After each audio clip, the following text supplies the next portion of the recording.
In the first segment, you used the term woke, and you said that woke is what was sort of ruining everything. No, I didn't say ruining everything. I said that's why Trump could get reelected. That's why Trump could get reelected. Yeah. Woke is a word used by the black community to note that we must be aware of social injustices. But words migrate. Why is that a bad thing? It's not a bad thing, and originally that was actually a great thing. Alert to injustice. Who's not for that?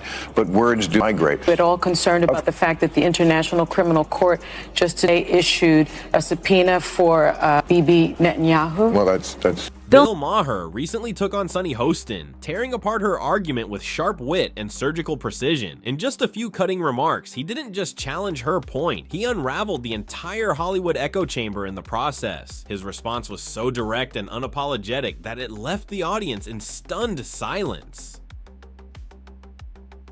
Here's the irony, both Maher and Hostin lean left, so in theory they should be on the same page. But Maher has made it clear, he refuses to follow the so-called woke script. Instead, he's carved out his own lane, calling out what he sees as the extremes of modern liberalism, and that's exactly why his take hit so hard. First segment, you used the term woke, and you said that woke is what was sort of ruining everything, and I know that you're... No, I didn't say ruining everything. I said that's why Trump could get reelected. That's why Trump... What exactly did Bill Maher say that sent Hollywood's woke elite into a frenzy? And more importantly, how will this showdown deepen the growing rift within the left? Stay with us, we're breaking it all down, and trust me, you won't want to miss a second of this.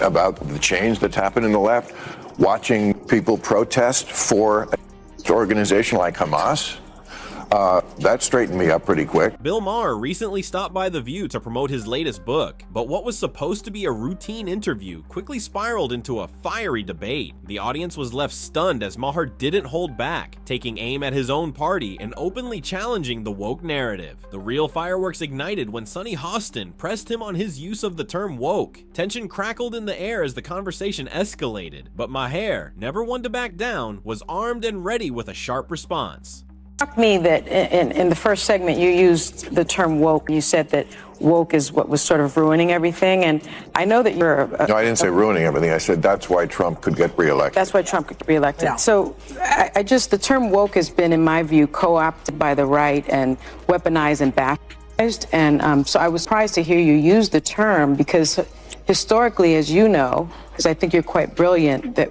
woke is a word used by the black community to note that we must be aware of social injustices. But words migrate. Why is that a... Hostin attempted to corner Mara Sully, portraying him as a hypocrite who was turning against his own society. But Mara wasn't naive. He saw the trap for what it was. He refused to let his words be distorted to serve a carefully crafted agenda. And originally that was absolutely a great thing. Alert to injustice. Who's not for that? But words do migrate. Now, I'll use any term you want. Okay. Because maybe that is a word that's triggering, and so let's not use that word. I don't know, want to call it the super far. Maher's opening move was nothing short of strategic brilliance. Rather than falling into the trap set by the host, he took a different approach, highlighting how language is constantly evolving and how words shift in meaning over time. Instead of defending the original definition of woke, he skillfully adopted the version presented by his critics, turning their own argument against them. The real twist? The host unknowingly walked right into her own trap. In an attempt to corner Maher, she overlooked the possibility that he would reframe the debate entirely. By flipping her argument on its head, Maher not only avoided the label of hypocrisy, but also seized control of the conversation, forcing a complete shift in its direction. But don't tell me that the left hasn't changed. Mm-hmm. I mean, I'm old enough to remember when it was the conservatives who hated the Jews. Yeah. Okay. That was a joke. But, too dark. Too dark. Well, maybe it is, but it's true. I mean, you know, if I had any doubt that I was right about the change that's happened in the left, watching people protest for an organization like Hamas, that straightened. Bill Maher, a well-known liberal, was left stunned when he realized the audience was siding with Hamas. It's a striking contradiction. Self-proclaimed progressive activists who rushed to condemn Israel for merely existing while turning a blind eye to the atrocities committed by Hamas. Despite his left-leaning stance, Maher couldn't hide his disbelief at the sheer hypocrisy on display. Like many, he found himself questioning how those who claim to stand for human rights could so easily excuse the actions of a terrorist organization. I mean, it's just astounding to me that they can't tell the good guys from the bad guys. I mean, just morally. I mean, let me tell you, if you're for Hamas, just live in Gaza for a day. And I'm not talking about while the war's on. I mean, before the war. Trust me, you would go running and screaming and begging to live in Tel Aviv, a place that has your value. I mean, women have no, I mean, this is a show watched by a lot of women. Women have no rights in this place, and a lot of majority Muslim countries around the world. I mean, there is no equal rights as far as speech, dress, opportunities for education, reproductive rights, freedom from sexual violence, freedom from harassment. The LGBTQ community. I mean, yes. You that too. But you throw around the term apartheid. There is a gender apartheid in a lot of the world, where women are second-class citizens at best. Some people's inability to distinguish between right and wrong is truly baffling. If a Hamas supporter had visited Gaza before the war, they might have found themselves eager to leave for Tel Aviv, a city far more aligned with the freedoms they claim to support. In reality, many of those who loudly champion Palestine would likely choose Israel if given the choice, as its values of liberty and democracy mirror those of the West. Yet woke activists conveniently ignore Palestine's restrictive laws on women's rights, while relentlessly condemning Israel.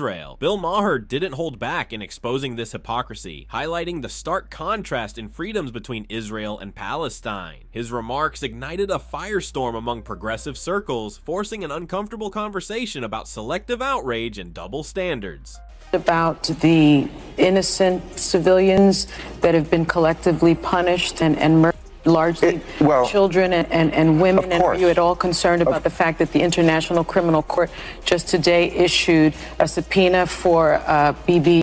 Ridiculous, but it's a because it's a and they're defending themselves. Now, this is do you think Hamas needs to? The host's early claim that someone like Maher would compromise his stance on woke culture for power was swiftly dismissed by him. She attempted the usual tactic, framing him as someone who supports violence against innocent civilians. But Maher wasn't having it. When he delivered a sharp and critical response, she resorted to a classic deflection strategy, questioning his morals instead of addressing his argument. It was a predictable move, a last-ditch effort when logic fails. But Maher was ready. His counterpunch didn't just dismantle her claim, it exposed the deeper inconsistencies within the woke narrative. Without a doubt, it was a masterstroke, turning the debate on its head and leaving the opposition scrambling.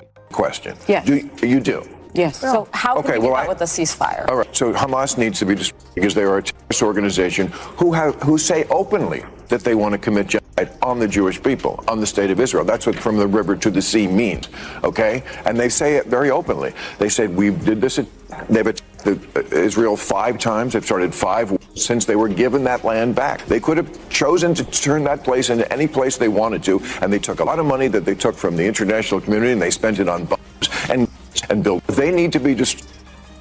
How do we do that? It's a I don't know how to do that, and you don't know how to do that. I assume the Israeli of course, everybody is, but that's what happens. Here's a way to stop that. Stop it. School liberals, which I mostly count myself as, old school conservatives. There's still some of those left. Changed, though. Wait, what are the other two? Go ahead. Well, that's what I was trying to find out in this book. I don't think I have. And we were saying in the break we have to come up with a new word for woke. Let's have a contest because this is a word that's triggering. But I mean, those concepts. Question: how do we achieve a ceasefire? Well, let's be clear. Hamas is a designated terrorist organization that has openly stated its intent to target both the Jewish people and the state of Israel. The phrase, from the river to the sea, isn't just a slogan, it's a declaration of intent. They've initiated 5 wars since being given control over Gaza. They had the opportunity to build something better, to create prosperity, but instead, billions in international aid were diverted toward weapons and military infrastructure rather than improving the lives of their own people. So how do you stop that? How do you dismantle an organization built on destruction? That's the real question. And if we're being honest, neither you nor I have a perfect answer. But what we do know is that real peace won't come as long as Hamas continues to operate under its current ideology. And here's another truth. Terminology matters. Words like woke and conservative have been twisted, politicized, and weaponized. Maybe it's time we come up with new words that actually capture the complexities of these issues issues without reducing them to political buzzwords. But at the end of the day, one thing is certain: until the fundamental ideology behind Hamas changes, or until they are dismantled as a militant force, true peace will remain out of reach. So the question remains, how do we move forward? That's something the world is still trying to figure out.